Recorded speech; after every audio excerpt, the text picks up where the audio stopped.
आज हम बताने जा रहे हैं कार्तिक मास व्रत का महात्म 7वां अध्याय। कार्तिक मास व्रत कथा के 7वें अध्याय में नारद जी कार्तिक मास के व्रतों के नियमों के बारे में बताते हैं, साथ ही कौन सी तिथि को कौन सा भोजन करना चाहिए और क्या नहीं करना चाहिए। कार्तिक मास का व्रती सदा ब्रह्मचर्य से रहे, पृथ्वी पर शयन करे और दिन के चौथे पहर को केवल एक बार पत्तल पर खावे। यहाँ विस्तार से बताने जा रहे हैं। श्री नारद जी बोले, हे राजन, अब कार्तिक मास का व्रत करने वालों के नियम सुनिए। मैं संक्षेप में आप लोगों को कहता हूँ। जो व्यक्ति कार्तिक मास का व्रत करता हो वह सब तरह के आमिष, उर्द, मधु, राई, खटाई तथा मदरकारी वस्तुओं का भक्षण न करे।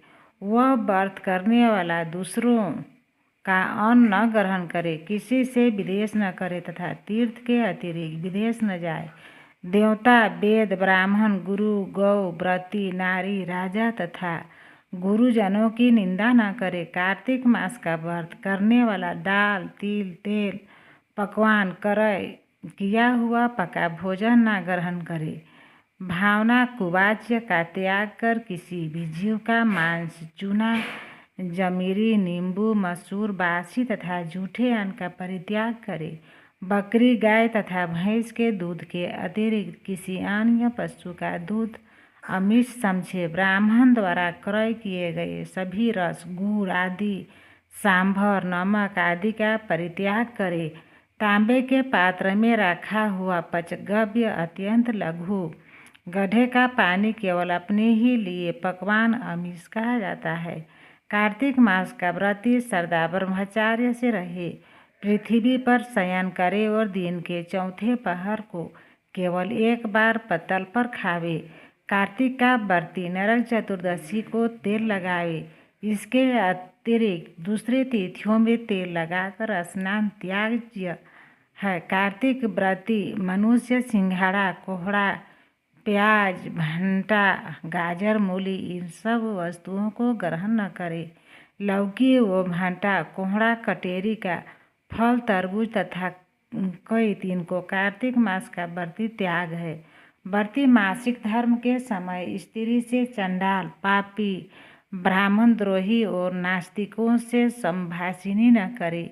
उपयुक्त मनुष्यों को कुत्तों तथा कौओं द्वारा दुष्ट पका भोजन, सूतक के समय का पका भोजन, 2 बार पकाया हुआ जल अत्र न खावे। अपनी शक्ति के अनुसार कृच्छ चंद्रायणी व्रत श्री विष्णु भगवान की प्रसन्नता हेतु करे और पूर्व वर्णित नियमों का पालन करे। कार्तिक व्रत करने वाला प्राणी प्रतिपदा को कुम्हाड़ा, द्वितीया को कटहल, तृतीया को तरुणी, स्त्री, चतुर्थी को मूली, पंचमी को बेल, षष्ठी को तरबूज, सप्तमी को आंवला, अष्टमी को नारियल, दशमी को लौकी, एकादशी को परवल, द्वादशी को बेर, त्रयोदशी को भंटा, चतुर्दशी को गाजर तथा पूर्णिमा को साग के वस्तुएं तथोयोग तिथियों में न खाएं और रविवार को आंवला का भक्षण न करे। व्रती इन शावकों में से या वर्जित शाकों में से कोई शाक खाना चाहे तो ब्राह्मण को देकर खावे। यही विधान माघ मास के व्रत के लिए भी है। देवोत्थापनी एकादशी में पूर्वोक्त विधान अनुसार नृत्य, जागरण, गायन, वादन आदि करे। इस प्रकार विधिवत व्रत करने वाले व्रती को देखकर यम के दूत जैसे ही सिंह की गर्जना से हाथी भाग जाते हैं, उसी तरह वहाँ से भाग जाते हैं। यह कार्तिक व्रत सब व्रतों में श्रेष्ठ है। इसके अतिरिक्त जितने व्रत यज्ञ आदि हैं वे शत संख्या होकर भी इसकी तुलना नहीं कर सकते, क्योंकि यज्ञ आदि करने वाले प्राणी केवल स्वर्ग में ही निवास करते हैं, किंतु कार्तिक व्रती उससे श्रेष्ठ वैकुंठ लोक में जाते हैं।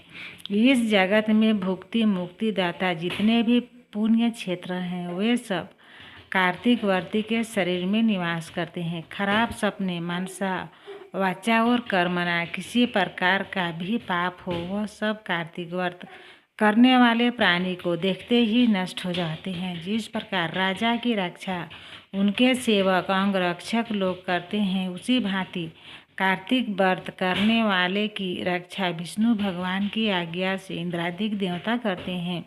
विष्णु भगवान का व्रत कार्तिक व्रत करने वाले मनुष्य जहाँ कभी भी वर्तमान रहता है वह पूजित होता है। वहाँ पर ग्रह, भूत और पिशाच आदि कोई भी नहीं रह पाते हैं। विधि विधा सहित कार्तिक व्रत करने वाले मनुष्य के पुण्यों का वर्णन चार मुख वाले ब्रह्मा जी भी कहने में असमर्थ हैं।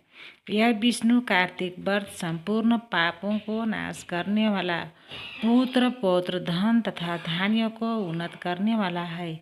यह कार्तिक व्रत जो मनुष्य करता है उसको तीर्थ में जाने, तीर्थ की सेवा करने से क्या उद्देश्य है, उसको सब पुण्य फल कार्तिक व्रत से ही प्राप्त हो जाते हैं।